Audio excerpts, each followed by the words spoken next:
പണ്ട് പണ്ടൊരു നാട്ടില് പുന്നോടെന്നൊരു പഞ്ചായത്തില് 3 യത്തീം മക്കളെ പോറ്റുന്ന പൊടിച്ചു മടക്കിയിട്ടൊരു സ്ത്രീയുണ്ട്. അവൾ റബ്ബർ കാട്ടില് ജോലിയുണ്ട്.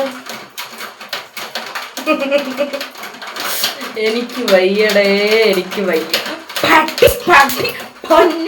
മോനെ എന്നൊക്കെ കിടന്ന് വിളിക്കണുണ്ടായിരുന്നു. അതായത് പുള്ളിക്കാരിക്ക് 2 ദിവസമായിട്ട് കിടന്ന് പട്ടി ചിലയ്ക്കും പോലെ ചിലയ്ക്കുന്നുണ്ടായിരുന്നു. നിങ്ങൾക്കറിയാവോ?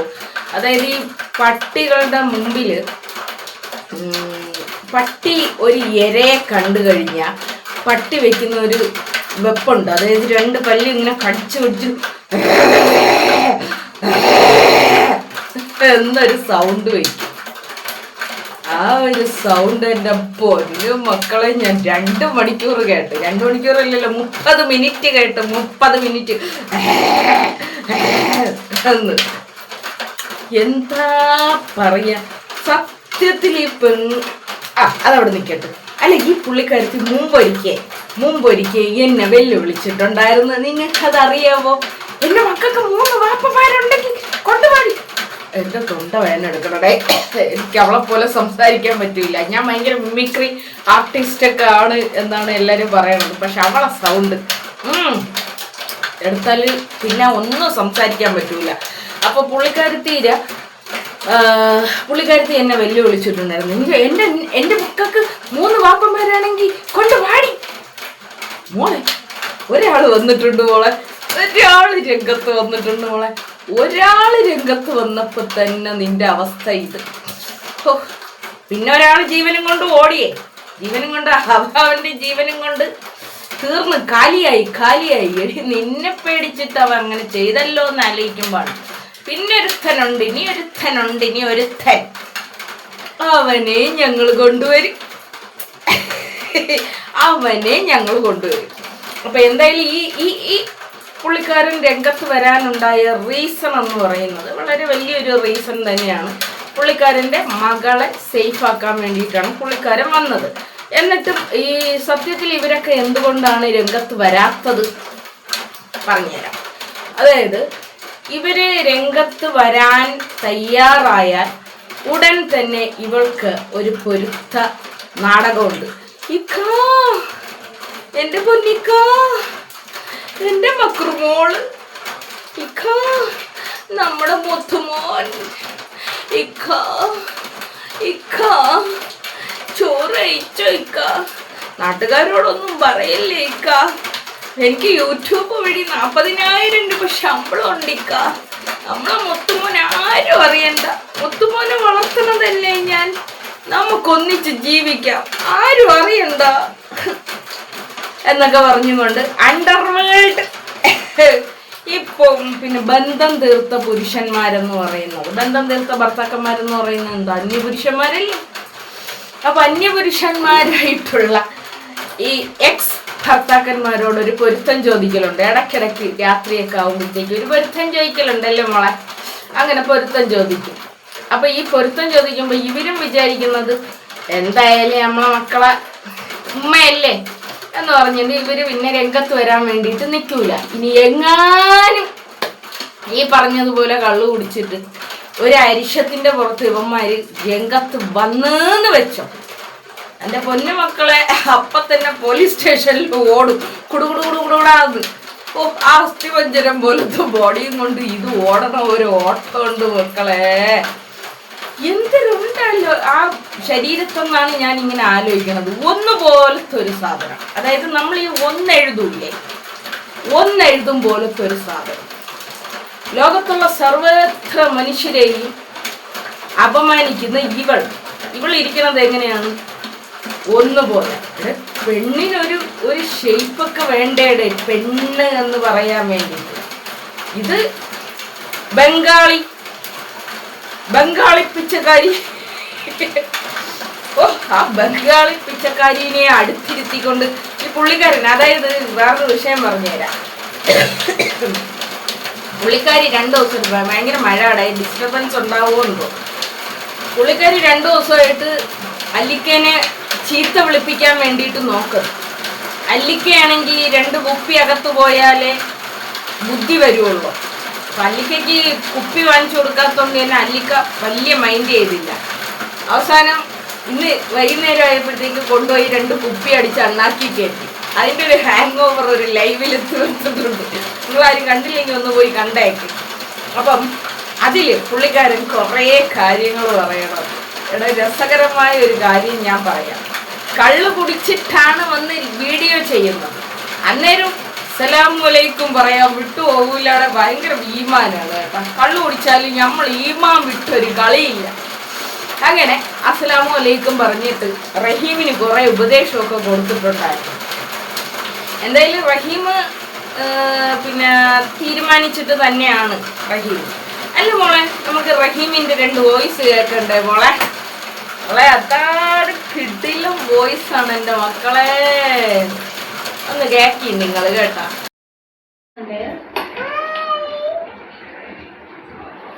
എക്സ് വൈഫ് കേൾക്കാനല്ല പറയുന്നത്, നിന്റെ അടുത്താ ഞാൻ പറയും. ഹലോ, മറ്റേ ഷാന്റെ അടുത്താണ് പറയുന്നത് കേട്ടാ. ഷാൻ കേൾക്കാനാ പറയുന്നത്, നജില കേൾക്കാനല്ല പറയുന്നത്. എൻ്റെ എക്സ് വൈഫ് കേൾക്കാനല്ല പറയുന്നത്, നിന്റെ അടുത്താ ഞാൻ പറയുന്നത്. നിന്റെ വൈഫിനെ ചുപ്പടിയിൽ നിർത്തേണ്ട കാര്യം നിനക്കാണ്. ഇനി മേല നിനക്കും നിന്റെ വൈഫിനും ഫസ്റ്റ് ആൻഡ് ലാസ്റ്റ് വാണിങ്ങാൻ തരുന്ന.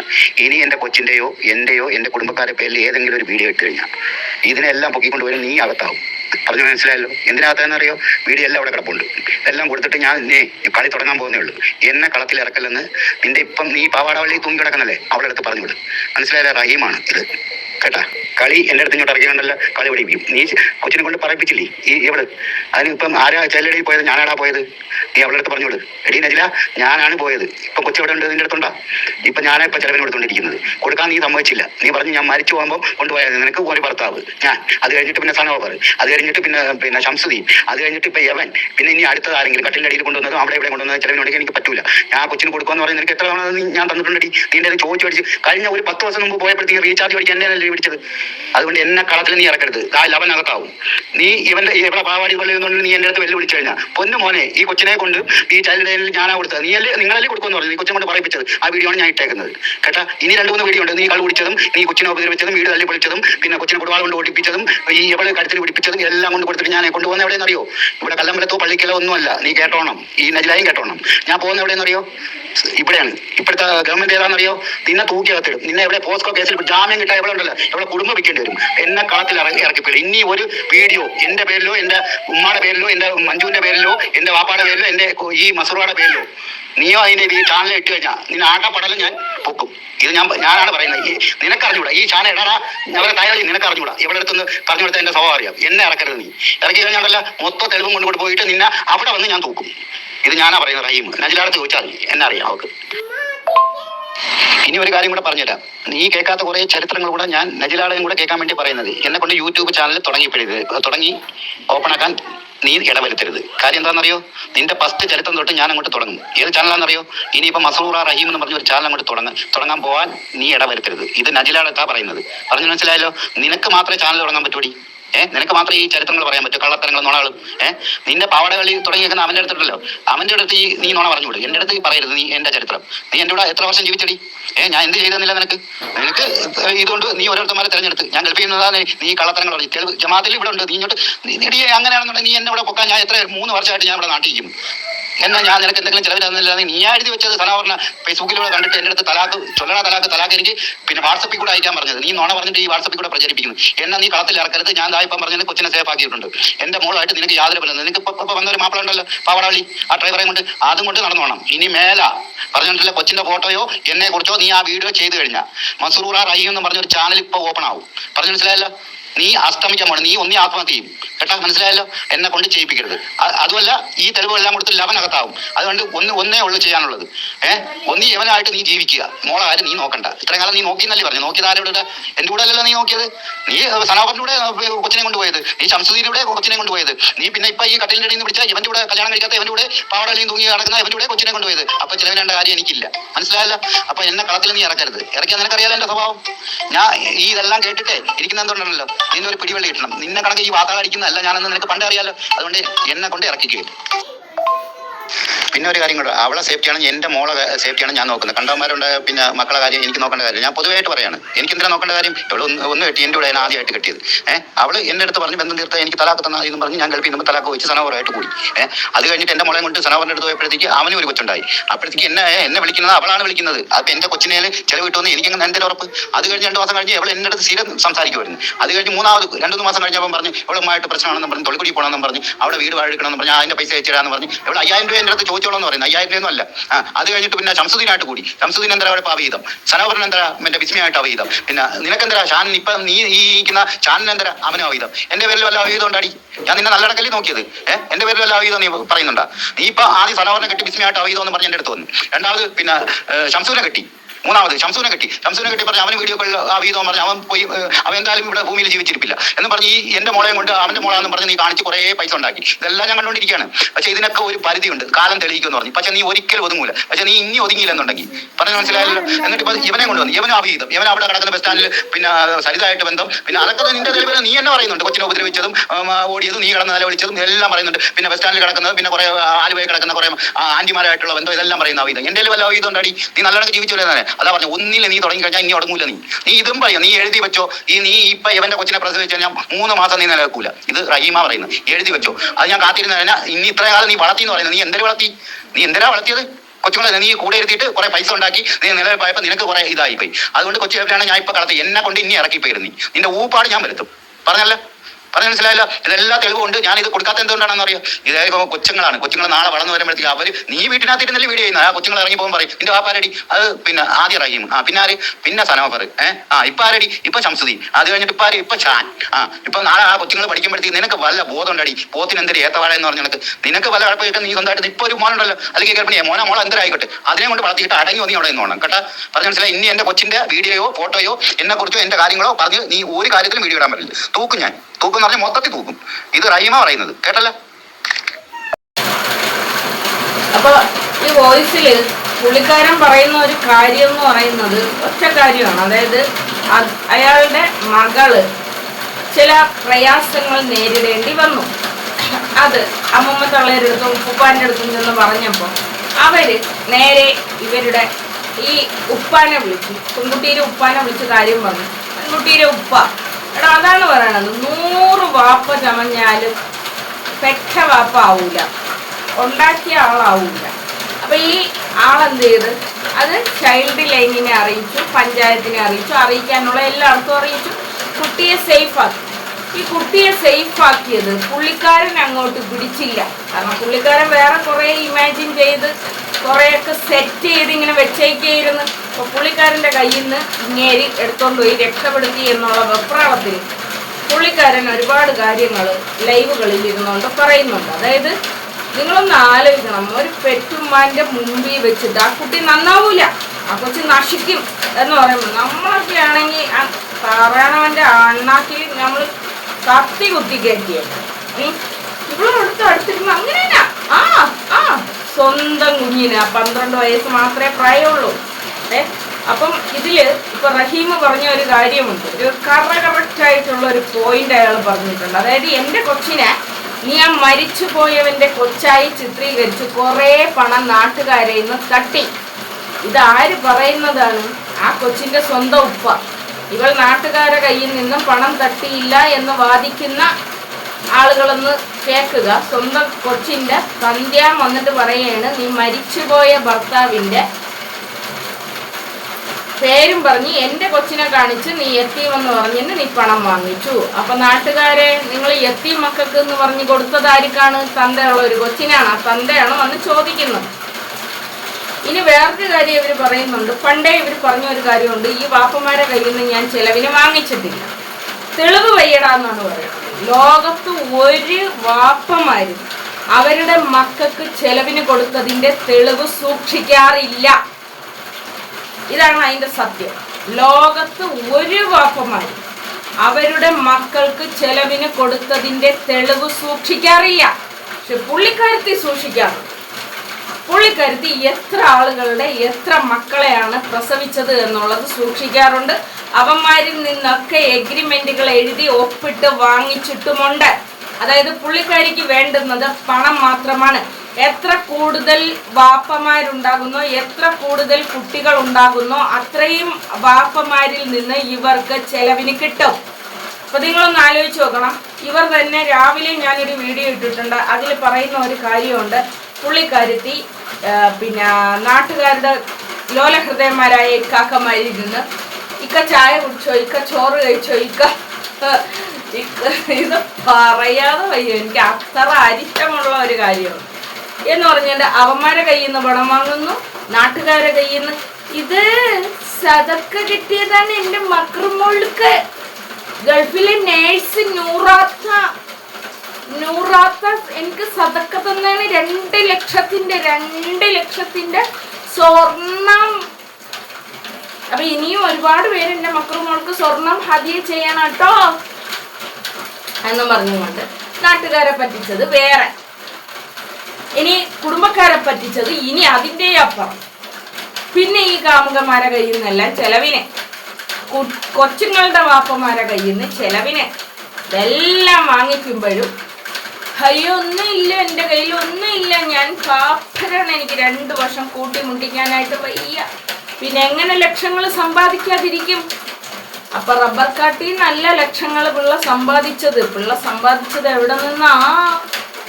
ആ മക്കളുടെ വാപ്പമാരുടെ കയ്യിൽ നിന്നും അവളുടെ കാമുകന്മാരുടെ കയ്യിൽ നിന്നും ഒക്കെ മോളെന്ത് ചെയ്തിട്ടുണ്ട്? കുറേ ലക്ഷങ്ങൾ ഉണ്ടാക്കി വെച്ചിട്ടുണ്ട്. പക്ഷെ വേറൊരു വിഷയം എന്തിരുന്നറിയാം, എത്ര ലക്ഷങ്ങൾ നീ ഉണ്ടാക്കി വെച്ചിട്ടും നിനക്ക് എന്തില്ല? അങ്ങനെ ഇല്ല. ഈ ഉണ്ടാക്കിയ ലക്ഷങ്ങളെല്ലാം ആര് തിന്നോണ്ട് പോകുന്നു? ഒരർഹതയുമില്ലാത്ത, ഒരു യോഗ്യതയുമില്ലാത്ത ഒരുത്തൻ കള്ളു കുടിച്ച് തീർത്തോണ്ടിരിക്കുന്നു. ഈ പുള്ളിക്കാരൻ ലൈവിലും മറ്റൊന്നും വന്ന് സംസാരിക്കാത്തത് കൊണ്ട് പുള്ളിക്കാരി വെള്ളിയാഴ്ച ദിവസം, ഭയങ്കര ഈമാനാണ്, വെള്ളിയാഴ്ച ദിവസം പുള്ളിക്കാരി കൊണ്ടുപോയി ആ കുപ്പി വാങ്ങിച്ചു കൊടുക്കും. ഇത് പോട്ട്, നീ മുസ്ലിം ആണോടി, നീ മുസ്ലിമിന്റെ സർട്ടിഫിക്കറ്റ് വേടി എന്ന് പറഞ്ഞവൾ ഇന്ന് ജുമ ആണെന്നുള്ള കാര്യം അറിയാമോ? ജുമയ്ക്ക് പോയാടി അവൻ, പോയാ? ആ സമയം വന്ന് ഇന്ന് കുത്തിയിരുന്നെന്ത് ചീത്ത വിളിക്കുകയാണ്. ഓ ഭയങ്കര ഈമാൻ എന്നാടാ. നിങ്ങളെ ഈമാന് ഒഴുകിയിട്ട് ഇപ്പൊ മുന്നോട്ടുള്ള ആൾക്കാർക്ക് നടക്കാൻ പറ്റുന്നില്ല എന്നാണ് പറയണത്. എൻ്റെ പൊന്നോ, ഇനി ഇതൊന്നും പോരാത്തോട്ട് വേറൊരു കാര്യം ഞാൻ പറയാം. ഞാനത് ഇന്നലെയാണ് അറിഞ്ഞത്. അതായത് പിന്നെ എന്തൊന്ന്, റഹീമേ നിനക്ക് നീണ്ട സാധനമാണ്, എന്റെ പൊന്നു കൊച്ചേ, നിനക്ക് നീണ്ട സാധനമാണ്. നിന്റെ നീണ്ട സാധനം കണ്ടപ്പം രായമ്മേനെ പോയി കെട്ടിക്കോന്നു. എടി രായമ്മയ്ക്ക് ഓടി നടന്ന് കെട്ടുന്ന സ്വഭാവം ഇല്ല അടി. രായമ്മയ്ക്കൊരു ഭർത്താവുണ്ട്. ആ ഭർത്താവ് രായമ്മ ഒന്ന് കൈ ഞൊടിച്ചു കഴിഞ്ഞാൽ രായമ്മേരെ എല്ലാ ആഗ്രഹങ്ങളും സാധിച്ചു തരാൻ വേണ്ടിയിട്ട് കഴിവുള്ളവനാണ്. ഞാനൊന്ന് വെറുതെ ഇങ്ങനെ മനുഷ്യ ഒന്ന് വിളിച്ചാ മതി. പിന്നെ എനിക്കറിയാൻ പാടില്ല നീണ്ടതാണാ ഉരുണ്ടതാണാ ഒന്നും എനിക്കറിയാൻ പാടില്ല പൊന്നുമുത്തെ. കാരണം ഞാൻ ഒരാളെ അല്ലേ കല്യാണം കഴിച്ചോളാം. ഈ വ്യത്യസ്ത എക്സ്പീരിയൻസ് ഉള്ള നിങ്ങളൊക്കെ പറയുമ്പോഴാണ് നമ്മള് പല കാര്യങ്ങളും അറിയുന്നത്. നിങ്ങളുടെ എക്സ്പീരിയൻസ് എനിക്കില്ല. പിന്നെ അതേപോലെ തന്നെ പുള്ളിക്കാരത്തി 3 വർഷത്തിന് മുമ്പും പറയുന്നുണ്ട് 31 വയസ്സ്. ഈ ഷംസുദ്ദീനെ കല്യാണം കഴിക്കുമ്പോൾ പുള്ളിക്കാരത്തിക്ക് 30 വയസ്സ്. ഷംസുദ്ദീൻ്റെ മോന് 5 വയസ്സായി. അപ്പൊ ഒന്ന് ആലോചിച്ച് നോക്ക്, ഷംസുദ്ദീനെ ഇവര് കല്യാണം കഴിക്കുമ്പോൾ 30 വയസ്സ്, ഷംസുദ്ദീൻ്റെ മോൻ 5 വയസ്സായി. അപ്പൊ ഇവർക്ക് എത്ര വയസ്സായി? ഇപ്പോഴും 31 വയസ്സിൽ തന്നെ നിൽക്കുകയാണ്. ഈ 31 വയസ്സിൽ 2-3 ഭർത്താക്കന്മാര് ജീവിതത്തിൽ വന്നിറങ്ങി അങ്ങ് പോയി. അയ്യോ എനിക്ക് ഭയങ്കര ഇവരെ കഥ എന്ന് പറയണത്. അതേ കണക്ക് തന്നെ ഞമ്മളുടെ നായകൻ ഇരുന്നു കൊണ്ടൊരു കാര്യം പറയുന്നുണ്ടായിരുന്നു. നീ പള്ളിയിൽ പോവോടാ, നീ പള്ളിയുടെ നട കണ്ടിട്ടുണ്ടാടാ. ഇന്ന് വെള്ളിയാഴ്ചയാണ്, ഇന്ന് ജുമുഅയാണ്. പുള്ളിക്കാരൻ പള്ളിയിലേ പോവാതെ കള്ളും കുടിച്ച് പൂസായിട്ട് വന്നിട്ടാണ്. ഓ നീ പള്ളിയിൽ പോവോടാ. അത് ഒന്നും പറയാനില്ല. ഈ ഇടയ്ക്കിടയ്ക്കിടയ്ക്ക് ഈ പുട്ടിന് മാവ് ഇട്ട് കൊടുക്കും പോലെ, പുട്ടിന് തേങ്ങയും മാവും ഇട്ട് കൊടുക്കും പോലെ ഇവരെയൊക്കെ കഥ പറയുമ്പോഴും ഒരു രായമ്മ കയറി വരുവോടെ. എന്താണെന്ന് എനിക്കറിയാൻ വയ്യ. എന്തായാലും റഹീം ഒരു പുതിയ ചാനലും എടുത്തുകൊണ്ട് വരാൻ തീരുമാനിച്ചിട്ടുണ്ട്. അപ്പം നമ്മൾ റഹീമിന് ഫുൾ സപ്പോർട്ട് കൊടുക്കാൻ വേണ്ടിയിട്ട് നമ്മളും അങ്ങോട്ട് തീരുമാനിച്ചിട്ടുണ്ട്. ഒരുപാട് കാര്യങ്ങൾ ഇതിൻ്റെ ചുരുളഴിയാൻ വേണ്ടിയിട്ട് ഉണ്ട്. അസ്താഫുറുള്ള. അപ്പം ആ ചുരുളഴിയാൻ വേണ്ടി നമുക്ക് പിന്നെ ഒരു പുതിയ ചാനലിന് വേണ്ടിയിട്ട് നമുക്ക് കാത്തിരിക്കാം. എല്ലാവരും ആ ചാനലിടെ വമ്പൻ ഹിറ്റാക്കി കൊടുക്കണമെന്ന് താഴ്മയായി അപേക്ഷിച്ചുകൊണ്ട് ഒരുപാട് കാര്യങ്ങൾ എനിക്ക് പറയണമെന്നുണ്ട്. ചത്ത ചവത്തിനെ പിന്നും കൊല്ലുന്നത് എന്തിനാ ഇങ്ങനെ ചത്ത ചവത്തിന? പിന്നെ ഈ നജിലയുടെ കാമുകനും ഒക്കെ വിചാരിക്കുന്ന ഒരു കാര്യമുണ്ട്. അതായത് ഈ കൊച്ച് കേസ് പിന്നെ ബലക്കാത്തത്, കൊച്ചിൻ്റെ കേസിൻ്റെ കാര്യം ബലക്കാത്തത് കൊണ്ട് ഇവർ ചെയ്തത് ഒരു നിസ്സാര കാര്യമാണ് എന്നാണ് ഇവർ ധരിച്ചു വെച്ചുകൊണ്ടിരിക്കുന്നത്. ഒരു ക്രൈം ഫയൽ ചെയ്യുന്ന സമയത്ത് അതിൽ കുട്ടിയെ കൊണ്ട് ഒരുപാട് കാര്യങ്ങൾ സംസാരിപ്പിക്കേണ്ടതായിട്ട് വരും. ഇത് കുട്ടിയുടെ മെൻ്റൽ കണ്ടീഷനെ ഒരുപാട് ബാധിക്കും. ഇതൊക്കെ ആലോചിച്ചിട്ടാണ് ആ വാപ്പയും ഉമ്മയും ഒക്കെ ഒരുപാട് കാര്യങ്ങൾ വേണ്ട എന്ന് വെക്കുകയാണ് ചെയ്യുന്നത്. അതുകൊണ്ട് ഇവർ കുറ്റം ചെയ്തിട്ടില്ല എന്നൊന്നും ഇല്ല. ഇവർ കുറ്റം ചെയ്തിട്ടുകൊണ്ട് നല്ല ഒന്നാന്തരം കുറ്റഷീറ്റ് ഇവൻ്റെ മേലെ ഉണ്ടും താനും. എന്തായാലും ആ കൊച്ച് വലിയ കുഴപ്പമില്ലാതെ ജീവിക്കുമായിരുന്നു. പക്ഷേ നന്മ മരം കളിക്കാൻ ഇമാതിരി ചീഞ്ഞഴിയുന്ന കഥകളുണ്ടാകുമെന്നാണ് ഞാൻ ആലോചിക്കുന്നത്. ഇമാതിരി ചീഞ്ഞഴിയുന്ന, അതായത് രണ്ടാമത്തെ ഭർത്താവ് ഗൾഫിൽ പോയപ്പോൾ ഇക്കാനെ വിളിച്ചു. മൂന്നാമത്തെ ഭർത്താവുമായിട്ട് ഉടക്കി പിരിഞ്ഞപ്പോൾ ആദ്യത്തെ ഭർത്താവിനെ വിളിച്ചു. ഇപ്പോഴും ഈ നാലാമത്തെ ഭർത്താവിൻ്റെ കൂടെ പോകുന്നതിൻ്റെ ഒരാഴ്ചയ്ക്ക് മുമ്പ് ഈ പുള്ളിക്കാരനെ എവിടെ വിളിച്ച് അവർക്ക് വേണ്ടുന്ന കാര്യങ്ങൾ ഈ പുള്ളിക്കാരൻ ചെയ്തു കൊടുത്ത് ആ പുള്ളിക്കാരൻ്റെ സഹോദരിയെ കൊണ്ടുവന്ന് കൊടുത്തു. ഇതിൻ്റെ ഇടയിൽ വേറൊരു തലാഖിൻ്റെ കാര്യം കൂടി പറയാനുണ്ടേ. ഈ തലാഖിൻ്റെ കാര്യം ഞാൻ മുമ്പും പറഞ്ഞിട്ടുള്ളതാണ്. അതായത് ഞാൻ മനസ്സിലാക്കിയ ഒരു തലാഖുണ്ട്. അതായത് മുസ്ലിങ്ങളിൽ ഒരു തലാഖ് എന്ന് പറയുന്ന ഒരു സംവിധാനമുണ്ട്. ഇതിലെ ആദ്യ 3 തലാഖും ഒന്നിച്ച് ചൊല്ലിയാൽ അത് തലാഖിൻ്റെ ഗണത്തിൽ പെടുത്തില്ല എന്ന് ഞാൻ എവിടെയോ കേട്ടിട്ടുണ്ട്. അതുപോലെ ഒരു തലാഖ് നമ്മൾ ചൊല്ലിയതിന് ശേഷം ഒരു കട്ടിലിൽ തന്നെ ആ ഭാര്യയ്ക്കും ഭർത്താവിനും കിടക്കാം.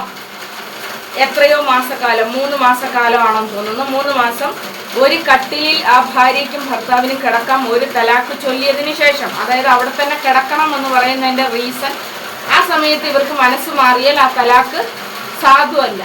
ഇനി രണ്ടാമത്തെ തലാഖ് ചൊല്ലിക്കഴിഞ്ഞാൽ മുറിയിൽ നിന്ന് മാറി ആ വീട്ടിൽ തന്നെ മറ്റൊരു മുറിയിൽ അവർക്ക് താമസിക്കാം. ആ സമയത്തും അവർക്ക് ഒന്നിച്ചു പോകാൻ ആഗ്രഹമുണ്ടെങ്കിൽ അവർക്ക് ഒന്നിച്ചു പോകാം. അതും 3 മാസം എങ്ങാണ്ടാണെന്ന് തോന്നുന്നു. അത് കഴിഞ്ഞിട്ടാണ് ഈ 3ാമത്തെ തലാഖ് ചൊല്ലുന്നത്. എനിക്ക് തോന്നുന്നു അതൊരു 9 മാസക്കാലത്തെ പ്രോസസ്സാണ് ഈ തലാഖ് എന്ന് പറയുന്നത്. അത് എങ്ങനെ ഈ വാട്സപ്പിൽ കൂടി ഒരു തലാഖ് എടുപിടി എന്ന് പറഞ്ഞുകൊണ്ട് അതും കുടിച്ച് ബോധമില്ലാതെ ചെയ്യുന്നതിനെ ഒരു രീതിയിലും അംഗീകരിക്കാൻ വേണ്ടിയിട്ട് പറ്റുന്ന ഒരു മതമല്ല ഇവിടെ ഇസ്ലാം എന്ന് പറയുന്നു. അവിടെ 3 തലാഖ് വാട്സപ്പിൽ കൂടി കൊടുത്ത് ഇവള് എങ്ങനെയെങ്കിലും ഇയാളെ ഒഴിവാക്കാൻ വേണ്ടിയിട്ട് ഇരിക്കുകയായിരുന്നു. അതായത് ഇയാൾക്ക് പ്രായക്കൂടുതലാണേ. ഈ പുള്ളിക്കാരത്തി ഭയങ്കര ഇന്നും കുണുവാവയാണ്. ഒരു 10 കല്യാണം കഴിക്കാനുള്ള ബാല്യം ഇനിയും അവൾക്ക് അവശേഷിക്കുന്നു. അത് എങ്ങനെയാണെന്ന് ചോദിച്ചു കഴിഞ്ഞാൽ പുള്ളിക്കാരത്തി എന്നെ പറയാറുണ്ട്. പുള്ളിക്കാരത്തി ഇപ്പോൾ ജീവിക്കുന്ന ഒരു പുള്ളിക്കാരനുണ്ടല്ലോ, ആ പുള്ളിക്കാരന് ഷുഗറിൻ്റെ പ്രശ്നമുണ്ട്. അപ്പോൾ ഈ ഷുഗറിൻ്റെ പ്രശ്നം ഉള്ളത് കൊണ്ട് തന്നെ പുള്ളിക്കാരിക്ക് ലൗകിക ജീവിതം നയിക്കാനായിട്ട് ആ പുള്ളിക്കാരനെ കൊണ്ട് പറ്റൂല. അതായത് സംഭവം എന്തെന്ന് വെച്ച് കഴിഞ്ഞാൽ ഈ കുന്തത്തിലും ശൂലത്തിലും ഒക്കെ കുത്തി നിർത്തിയിട്ട് എങ്ങനെയോ പള്ളയിലൊരു ഒന്നിനെ കിട്ടിയിട്ടുണ്ട്. അല്ലാതെ ഈ പുള്ളിക്കാരനെ കൊണ്ട് ഒന്നിനും പറ്റൂല. അതായത് ഞാൻ ഇപ്പോഴും കന്യകയാണെന്ന്. 4 മക്കൾ എനിക്കുണ്ടെങ്കിൽ ഞാൻ ആകാശത്ത് നോക്കി ഇങ്ങനെ മലന്ന് കിടന്നപ്പോൾ കാറ്റ് കൊണ്ടുവന്ന് എനിക്ക് 4 കുട്ടികളൊക്കെ നല്ലത് ഞാൻ ജീവിച്ചിട്ടില്ല. ഞാൻ കന്യകയാണ്. എനിക്കിനിയും ഒരുപാട് ബാല്യം മിച്ചം കിടക്കുകയാണ് കല്യാണം കഴിക്കാൻ. ഇടപൊട്ട അപ്പോഴെങ്കിലും മനസ്സിലാക്കണം, നിന്നെ എന്തായാലും അവള് കളയും. അവളാണ് നിന്റെ പുരുഷത്വത്തിനെ ചോദ്യം ചെയ്തുകൊണ്ടിരിക്കുകയാണടാ അവള്. അതായത് നിന്നെ കൊണ്ട് പറ്റൂലെന്ന്. അതായത് ഇവള് ഇപ്പോഴും കന്യകയാണ്, മുത്തുമണീസ ഒട്ടയ്യാത്ത കന്യകയാണ്. അപ്പൊ ഇതിനിടയിൽ റഹീമിന് ഒരു കാര്യം കൂടി പറയുന്നുണ്ടായിരുന്നു, നിനക്ക് മീശ ഉണ്ടാവാ അത് റഹീമിന് മീശയുണ്ടോ എന്ന്.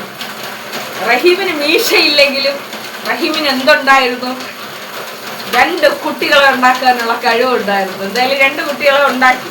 അപ്പൊ അതിൻ്റെ ഇടയിൽ പുള്ളിക്കാരത്തി പറയുന്നടാ, നീ ചൊവ്വില്ലാത്തത് കൊണ്ടാണ് ആ 2 കുട്ടികൾക്ക് ഹാർട്ടിന് അസുഖം വന്നത്. മോളെ, വിത്ത് നല്ലതാണെങ്കിലും പാകുന്ന നിലവും നല്ലതായിരിക്കണം. നിലത്തിന് എന്തെങ്കിലും പ്രശ്നമുണ്ടായാൽ അവിടെ പ്രശ്നം തന്നെയാണ്. അതായത് എൻ്റെ 2 മക്കൾക്ക് ഹാർട്ടിന് ഓട്ട ഉണ്ടായിരുന്നു. ഇതിൻ്റെ മൂന്നാമത്തെ കുട്ടിക്ക് ബിഹേവിയറിൻ്റെ അസുഖമുണ്ട്. 4ാമത്തെ കുട്ടിക്ക് വലിയ കുഴപ്പമില്ല എന്നൊക്കെ പറയുന്നുണ്ട്. ഇനി എന്തെങ്കിലും കുഴപ്പമുണ്ടോയെന്നൊന്നും നമുക്ക് അറിഞ്ഞുകൂടാ. ഇനി 5ാമത് ഇനി വരണ കുട്ടിക്ക് എന്ത് കുഴപ്പമുണ്ടോയെന്ന് അറിഞ്ഞുകൂടാ. അപ്പം നിങ്ങൾ ഓർക്കുക, വിത്ത് നല്ലതാണെങ്കിലും പാകുന്ന നിലവും നല്ലതായിരിക്കണം. നിലം നല്ലതല്ലെങ്കിൽ എത്ര നല്ല വിത്ത് കൊണ്ടുവന്നിട്ടിട്ടും കാര്യമില്ല, ചീഞ്ഞു. അതാണ് സംഭവം. അതിൻ്റെ ഇടയിൽ റഹീമിന്റെ ഭാര്യനെ കുറിച്ച് പറയുന്നു. 3 മക്കളെ പ്രസവിച്ച സ്ത്രീ മച്ചിയാണ്.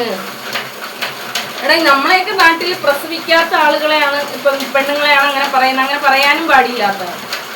അപ്പൊ 3 കുട്ടികളെ പ്രസവിച്ച ഒരു സ്ത്രീ, അവൾക്ക് പ്രസവിക്കാൻ കഴിയാത്തതിന് ഞാൻ എന്ത് ചെയ്യാനാണ്, ഞാൻ ഓടി നടന്ന് വിത്ത് കളയെ പോലെ അങ്ങ് പ്രസവിക്കുമെന്ന് ഞാൻ ഓടി നടന്ന് ഒരുപാട് ഇക്കാക്കന്മാരുടെ വംശം നിലനിർത്തി തരും. എടാ നിനക്കും, എടാ റഹീമേ, നീയും, എടാ നിനക്ക് ഒന്നും ഇല്ലെങ്കിലും നിനക്ക് ഞാനൊരു മോളെ തന്നില്ലേടാ. ആ മോളെ വിറ്റ് ഞാൻ കുറെ പൈസ ഉണ്ടാക്കിയില്ലേടാ. എടാ ഇതെല്ലാം കഴിഞ്ഞിട്ടല്ലേടാ നിനക്ക് കിട്ടിയത്. സമ്മതിക്കണവിടെ എന്തില്ല, ലോകത്തുണ്ടാവൂല ഇതുപോലൊരു സ്ത്രീ എന്ന് പറയുന്നത്, ലോകത്തുണ്ടാവൂല. അതായത് പുള്ളിക്കാരി എല്ലാവരെയും പരിഹസിക്കും. അതിൻ്റെ ഇടയിൽ ലൈവിൽ ഒരു കാര്യം പറയുന്നുണ്ടായിരുന്നു. അതായത് ടെക്നോ പാർക്കിൽ, ഇവിടെ ടെക്നോ പാർക്കിലല്ലല്ലോ, ലുലു മാളിൽ ഈ റഹീം എന്ന് പറയുന്ന പുള്ളിക്കാരൻ്റെ ഇപ്പോഴത്തെ വൈഫ് ഞാൻ കണ്ടിട്ടുണ്ട് കേട്ടോ. ഭയങ്കര സുന്ദരിയായ ഒരു സ്ത്രീയാണ്, ഭയങ്കര സുന്ദരിയായ ഒരു പെണ്ണാണ്. അവൾ നമ്മളെ ലുലു മാളിലാണ് ജോലി ചെയ്യുന്നത്. സ്വന്തമായിട്ട് ജോലിയുള്ള ഇവൻ കൂട്ടിക്കൊടുക്കുന്നു എന്ന് പറയുന്നുണ്ട്. ജോലിയുള്ളവർ എന്തിനാ കൂട്ടിക്കൊടുക്കേണ്ടത്?